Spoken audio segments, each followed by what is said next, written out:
बिस्मिल्लाहिर्रहमानिर्रहीम। In this video we will start the rheumatology. अब rheumatology के अंदर फर्स्ट टॉपिक है सिस्टेमिक लुपस एरिथेमेटोसिस। अब आई ऑलवेज सेज कि हमेशा वर्ड पे फोकस किया करें कि डिजीज़ का नेम क्या है। सिस्टेमिक मीन ये ऐसी डिजीज़ है जो आपके ऑलमोस्ट हर सिस्टम को इन्वॉल्व कर लेगी, ठीक है।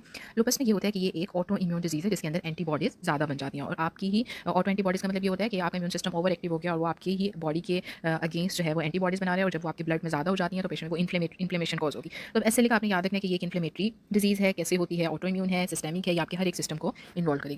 Now we will start with the clinical features. अब मैंने आपको ऑलरेडी बताया कि आपकी बॉडी का हर एक सिस्टम जो है वो इससे इफेक्टेड होगा। अब जो एसएलई के पेशेंट्स होते हैं उसका मोर्टेलिटी रेट बहुत ज़्यादा है। क्यों है? क्योंकि ये आपके सारे सिस्टम्स को इन्वॉल्व कर लेगा। अब इसमें क्या लिखा हुआ है? All the systems affected and the auto immune disease. Auto immune disease, इसको मैं बार बार इसी पे फोकस कर रही हूँ कि आपने ये याद रखनी है कि एक ऑटो इम्यून डिजीज है। एंटीबॉडीज इसमें इम्यून कॉम्प्लेक्स इतने ज़्यादा बन जाते हैं कि आपकी बॉडी में इन्फ्लेमेटरी रिस्पॉन्स आएगा। अब इसमें देखो आर्थराइटिस होता है, पेशेंट को जॉइंट पेन, आर्थ्रेल्जिया हो सकता है। रेनॉल्ड फिनोमेना क्या होता है? इसमें ये है कि जो आपकी फिंगर टिप्स होती हैं यहाँ पे स्मॉल कैपिलरीज होती हैं, जब इनकी वेसो कंस्ट्रिक्शन हो जाएगी तो ये पेल ब्लू, रेड और स्ट्रेस इवन के कोल्ड वेदर के अंदर जब आप देखोगे तो ये बिल्कुल रेड हो जाती है, ठीक है। स्किन में भी हो सकता है, kidney, lungs, neurological, each and every system affected through this disease, okay.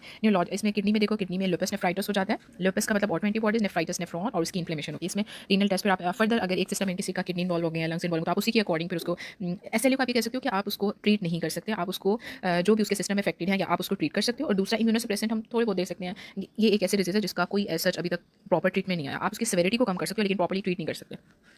Okay, so lung के अंदर इंटरस्टिशियल लंग डिजीज हो सकती है, फाइब्रोसिस है, न्यूरोलॉजिकल के अंदर स्वेयर कंडीशन, कोमा आ गया, सीजर्स हो गए, डेल्यूजन है। हेमेटोलॉजिकल के अंदर क्या होता है? वही लिम्फोमा, एनीमिया हो सकता है। जीआईटी के अंदर कोलाइटिस हो सकता है। अब इसके सिम्टम्स जो है इसमें ये कहते हैं कि स्पेसिफिक फ्लेयर आते हैं। अब फ्लेयर के अंदर क्या होगा कि पेशेंट को फीवर है, वेट लॉस होगा, लिम्फेडिनोपैथी हो सकती है, किसी भी इन्फेक्शन की वजह से भी हो सकता है। अब इसमें जो कॉन्स्टेंट सिम्टम रहते हैं वो फटीग, मलेज और फाइब्रोमाइल्जिया जैसे सिम्टम्स होंगे।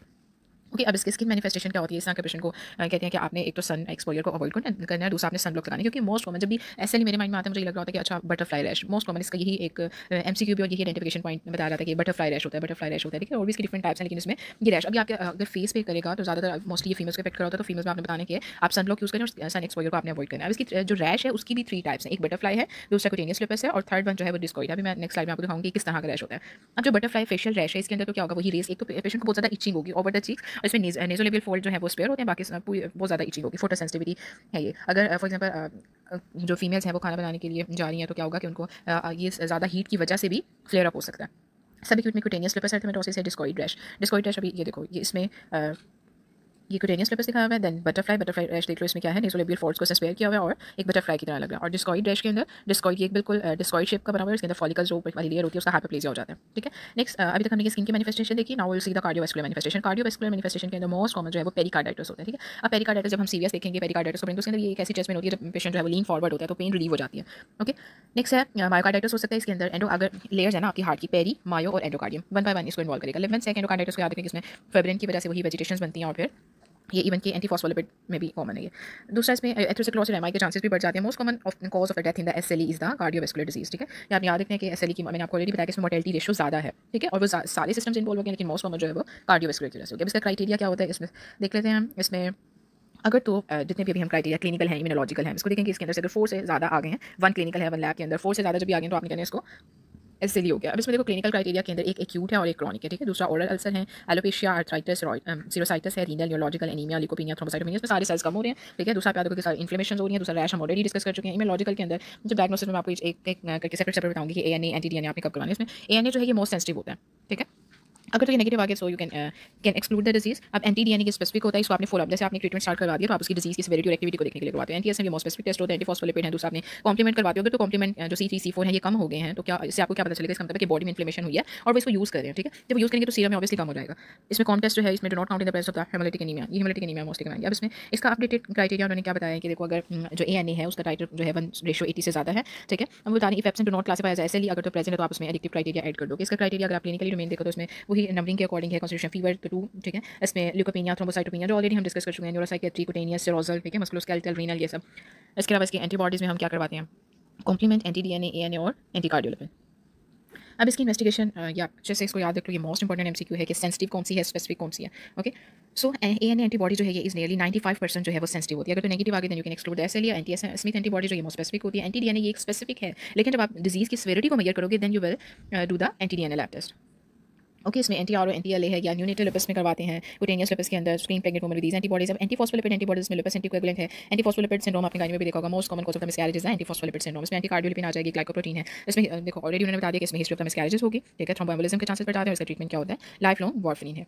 अब इसकी इन्वेस्टिगेशन डिजीज की सेवेरिटी को कैसे चेक करते हैं? अब एएनए नहीं, सेवेरिटी की बात हो रही है तो आप एंटी-डीएनए करवाओगे, कॉम्प्लीमेंट के लेवल वो भी लो होंगे, ईएसआर हाई होता है, बाकी सारे cell leukocyte, lymphocyte, thrombocytes, even के आरबीसी सब कम हो जाते हैं, ठीक है। अगर तो एक एक्टिव एसएलई होता है उसके अंदर मोस्टली ये नेगेटिव नॉर्मल आता है।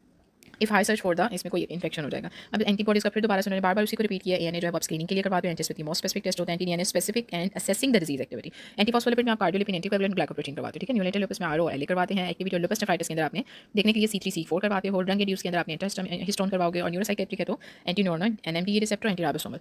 बस में किडनी मैनिफेस्टेशन ये भी इंपॉर्टेंट है, जब भी ये one of the main determinants of the prognosis. अब इसमें प्रोलेफ जो हम देखते हैं जब भी नेफ्रॉन की इन्फ्लेमेशन हो जाती है, प्रोलिफरेटिस में ग्लोमेरुलोनेफ्राइटिस होगा। पेशेंट जब भी ग्लोमेरुलोनेफ्राइटिस में इन्फ्लेमेशन होगी, ग्लोमेरुलस को इन्वॉल्व कर लिया या आपके ब्लड को लाइक फिल्टर आउट कर रहा होता है, इसमें हैवी हेमोचूरिया होगा, प्रोटीनूरिया हो सकता है और कास्ट भी मिल सकती है। अब इसमें किडनी बायोप्सी मैंडेटरी है। दूसरा नेक्स्ट स्टेप आप इसमें डिजीज की सेवेरिटी को मेजर करने के लिए कॉम्प्लीमेंट करवाओगे, C3C4 वो कम हो जाते हैं क्योंकि वो इन्फ्लेमेशन में यूज हो गए हैं। दूसरा आपने इसमें रेगुलर मॉनिटरिंग करनी होती है बीपी की और यूरिन एनालिसिस। नेक्स्ट में एंटीफॉस्फोलिपिड सिंड्रोम, इसमें मैंने आपको ऑलरेडी बताया मिसकैरेजेस की हिस्ट्री ज़्यादा होती है, ठीक है। दूसरा थ्रोम्बोएम्बोलिज्म के चांसेस बढ़ जाते हैं। अगर तो आपने एपीएलएस प्रोफाइल करवाई वो पॉजिटिव आई देन लो डोज एस्प्रिन दोगे, लेकिन अगर पॉजिटिव लेकिन प्रेगनेंसी लॉस की उसकी हिस्ट्री दे रही है patient, then low dose aspirin के साथ साथ आपने हेपेरिन भी देनी है, ठीक है। और अगर एपीएलएस प्रोफाइल है साथ में डीवीटी के चांसेस हैं तो आप क्या दोगे? लो डोज के साथ साथ थेराप्यूटिक डोज स्टार्ट करवा दोगे, ओके। इसके मैनेजमेंट के इसका कॉर्नरस्टोन जो होता है, कॉर्नरस्टोन आपने इसमें क्या देनी होती है? हाइड्रोक्सीक्लोरोक्विन, ठीक है। अब माइल्ड टू मॉडरेट डिजीज के अंदर आपने जो कुटेनियस है, जॉइंट इन्वॉल्वमेंट होगी तो आप उसको हम ट्रीट नहीं कर रहे लेकिन सेवेरिटी को कम करें तो आप एनसेड दे दोगे, हाइड्रोक्सीक्लोरोक्विन है, लो डोज कॉर्टिकोस्टेरॉइड है और दूसरा इम्यूनोसप्रेशन। इम्यूनोसप्रेशन के अंदर आप मीथोट्रेक्सेट देते हो लेकिन इसका मोस्ट इंपॉर्टेंट साइड इफेक्ट ये होता है कि ये बोन मैरो की सप्रेशन करवा देते हैं, ठीक है।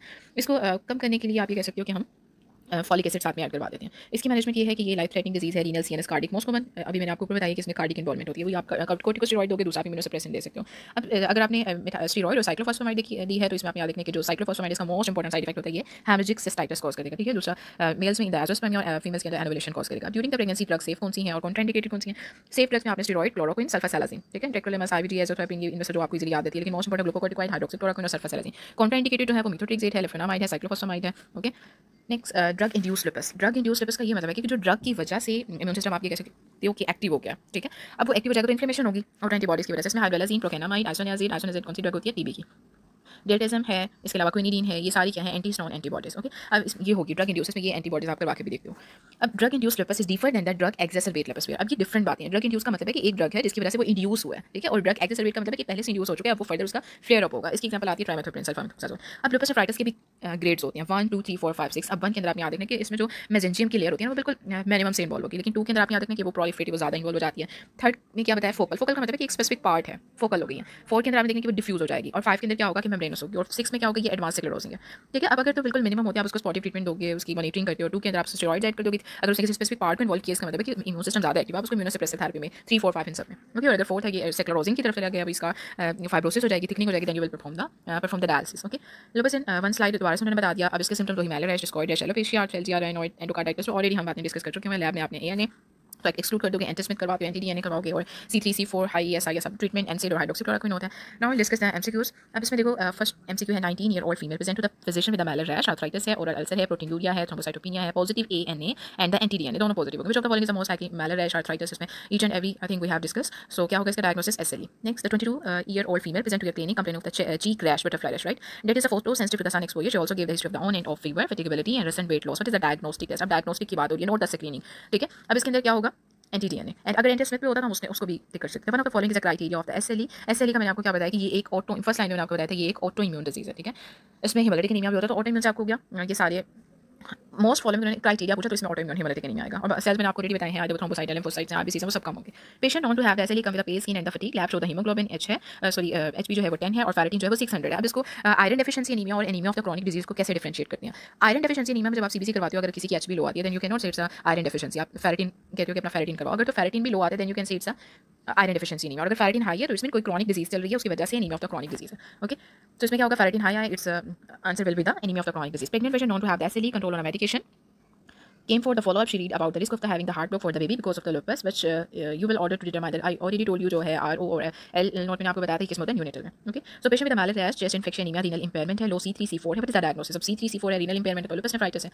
Okay, so SLE patient is clinical, no symptom control on the medication, she has a high urea, high creatinine, high protein and the RBC is cast. What is your diagnosis? आप इसमें management, इसमें आपने renal biopsy करवानी होती है. Female patient admit as a case of the pulmonary embolism, anti cardiolipin antibody है, lupus anticoagulant positive है. देखो थ्रोम्बोएम्बोलिज्म के टास एंटी भी आ गया प्रीवियस में स्कैरेज भी, तो इसमें क्या होगा antiphospholipid. 27 year old female have the positive lupus anticoagulant antibody. What type of anticoagulant would you offer? तो आप इसमें क्या करते हो, लाइफ लॉन्ग जो है वो वार्फरिन देते हो. अब अगर तो कोई प्रेग्नेंट लेडी आपके पास आ गई है तो आप वार्फरिन नहीं दे सकते. वार्फरिन क्या करती है, एक टायरजेनिक ड्रग है, ठीक है, फिर आप उसको हेपेरिन दोगे. Okay, so the next MCQs is the pregnant lady case of the SLE with the previous DVT, what to do given. तो इसमें भी हेपेरिन आएगा. प्रेग्नेंट है, SLE on the previous medication came now with active arthritis, but you will give previous medication पे है, मे भी हो सकता है कि वो हाइड्रोक्सीक्लोरोक्विन पे, तो आप उसके साथ स्टेरॉइड ऐड कर दोगे. Okay, so the next MCQ patient with the symptoms of the SLE arthritis and the malarial rash, what medication should be started. सबसे पहले आप क्या देते हो, माइल्ड मॉडरेट के अंदर हाइड्रोक्सीक्लोरोक्विन और स्टेरॉइड ऐड करोगे.